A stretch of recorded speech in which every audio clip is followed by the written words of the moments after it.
You're gonna see a gun in his video, right? You go to the next one, he got a gun in his video, right? Man, you gotta dig a little deeper sometime, bro. All right, now look at his mama. His mama ain't no gangster, so how the fuck is he a gangster? Don't try it. It's all entertainment. Imagine booking flights, taking time off work, and spending your last dollar on concert tickets, only to get a notification less than 24 hours before the show saying it's canceled. No explanation, no apology, just refunds and disappointment. That's exactly what happened to thousands of NBA Youngboy fans in Chicago on September 23, 2025. And the reason why will shock you. The United Center dropped a bombshell announcement that sent shockwaves through the hip-hop community.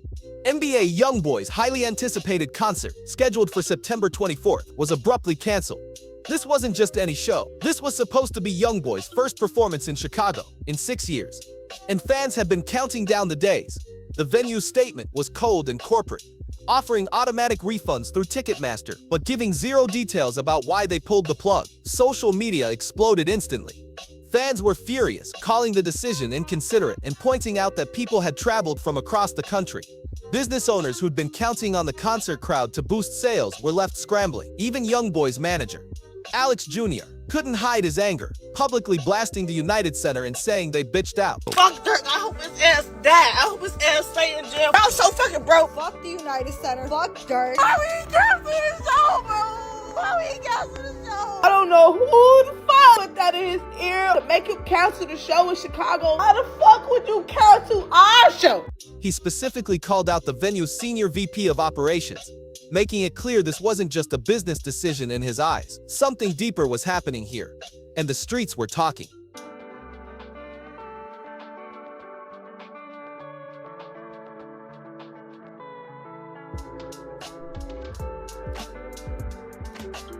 Before the cancellation, there were already major warning signs that this concert was unlike any other.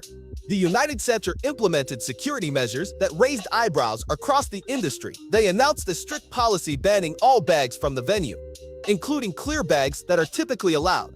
Fans would have to arrive with nothing but their keys and wallets. I told y'all wasn't gonna be able to do nothing to him. Now you really ain't gonna be able to do nothing to him. This was unprecedented. People started comparing it to other recent concerts at the same venue, pointing out that non-hip-hop artists didn't face these restrictions. The message was clear without being spoken. They expected trouble. This wasn't normal concert security. But I feel like somebody was gonna clout chase and somebody was gonna try to crash out. There's probably been somebody that had nothing to do with nothing, like no involvement to nothing. Like you have nothing to do with nothing. You know, these YNs, they ain't got no filter nowadays. They have nothing going for themselves. They just want to catch a body before they even touch a girl body. This was preparation for potential warfare. The no-bag policy alone told everyone that the venue knew something explosive could go down.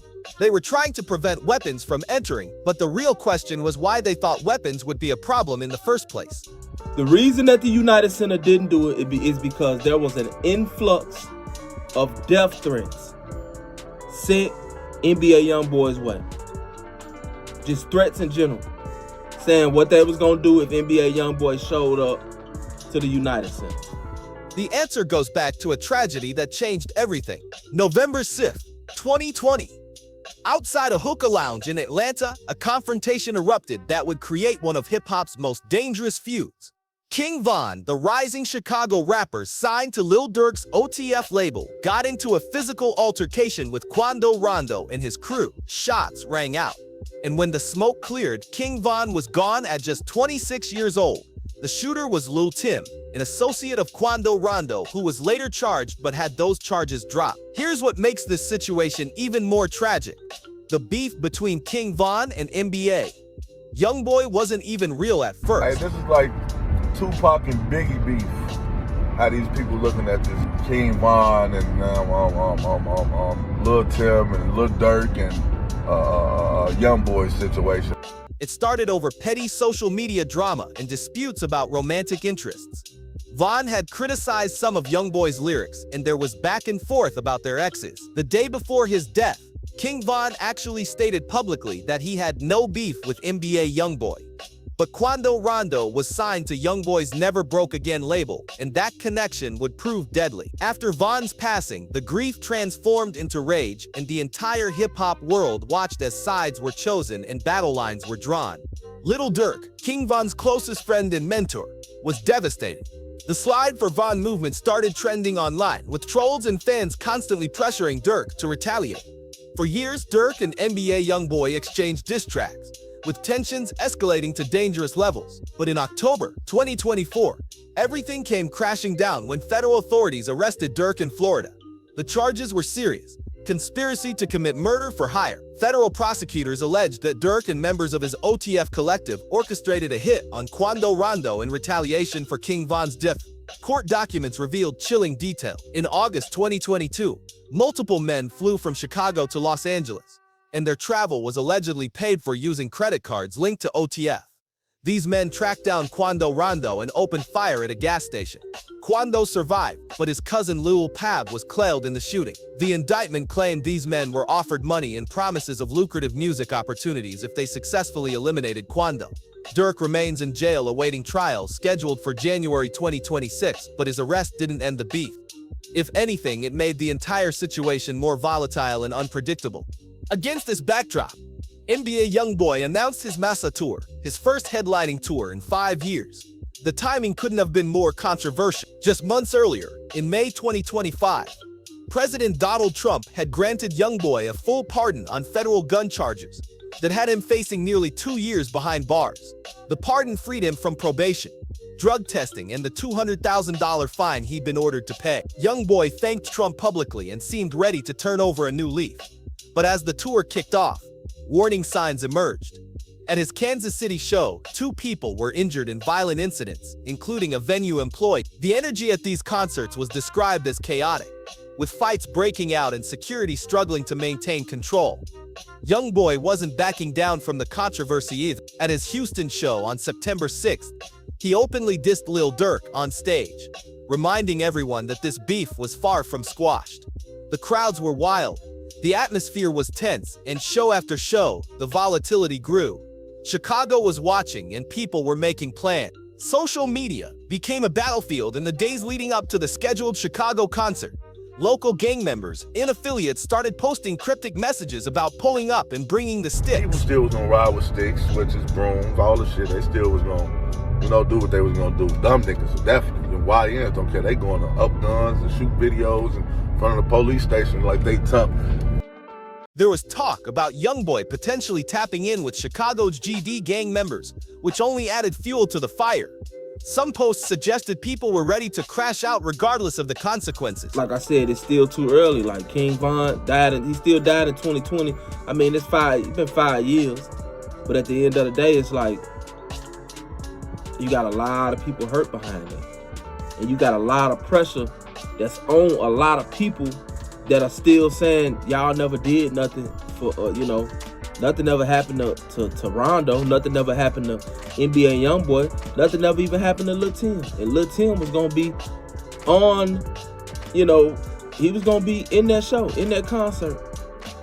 Using the concert as an opportunity to make a statement, King Yella, a Chicago rapper, went live discussing the situation, expressing his belief that while Youngboy himself probably wouldn't be harmed inside the venue, somebody would definitely try something reckless. He emphasized that Chicago's young generation doesn't have a filter anymore. From the age of 13 to 25, that's who's doing the most killing in Chicago. You were gonna have every crash out in the city at that NBA Youngboy concert.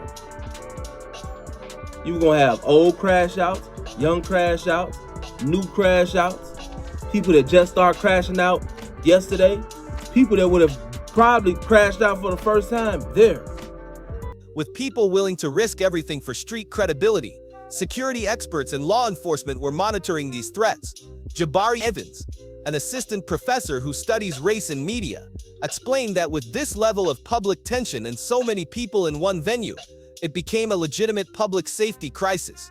The United Center had already dealt with this before. In 2023, they canceled a Lil Durk concert due to false reports of gunshots, showing they weren't taking chances when it came to potential violence.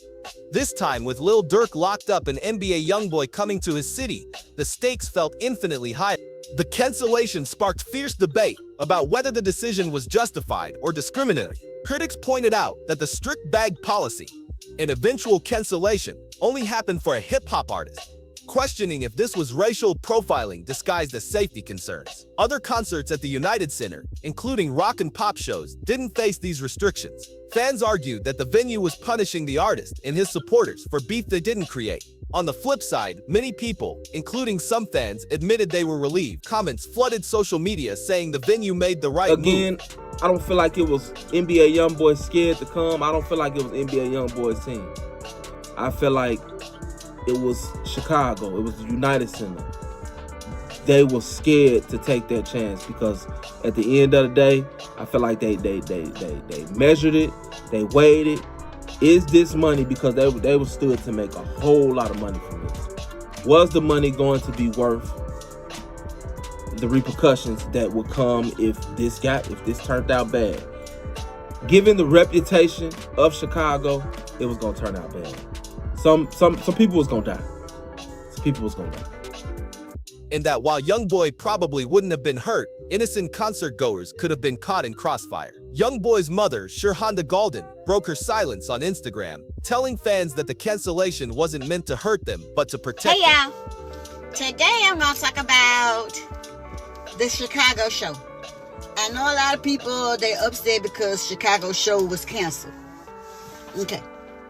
It had nothing to do with Kentrell. My baby loved his fans. He was so ready to come out there and do his little dance or whatever. He was ready. It was y'all city. It was, I think it was like y'all, what it is, governor, mayor, whatever y'all have, whatever. It was them. It was the United Center, whatever. They canceled it, but it wasn't canceled, to hurt y'all. It was canceled to, to protect y'all.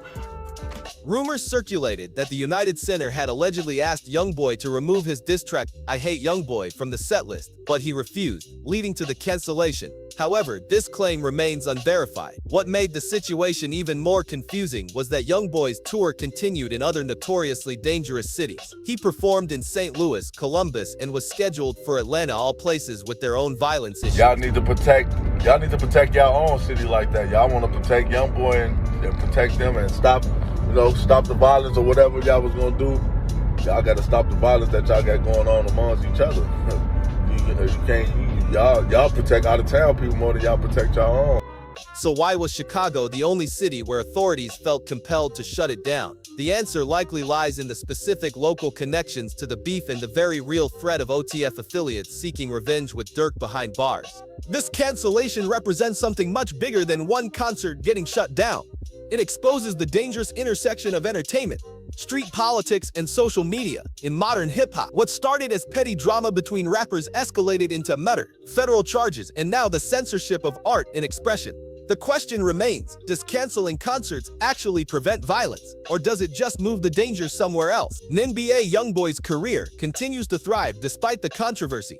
His Mesa tour rolled on to other cities and his streaming numbers remain astronomical. But Chicago, the home of drill music and the city where King Von was raised, has become forbidden territory. The wounds are too fresh, the tensions too high, and the potential for tragedy too real. Whether you believe the United Center made the right call or folded under pressure, one thing is undeniable: the streets won this round. The music got silenced, the fans got disappointed, and the cycle of violence that's plagued hip-hop for decades claimed another victim, this time a concert that never happened. And somewhere in all of this chaos, the real tragedy gets lost. King Von, Lil Pab, and countless others who've lost their lives over beef that could have been squashed with a conversation. The cancellation might have saved lives that night, but until the culture changes, the violence will just find another stage.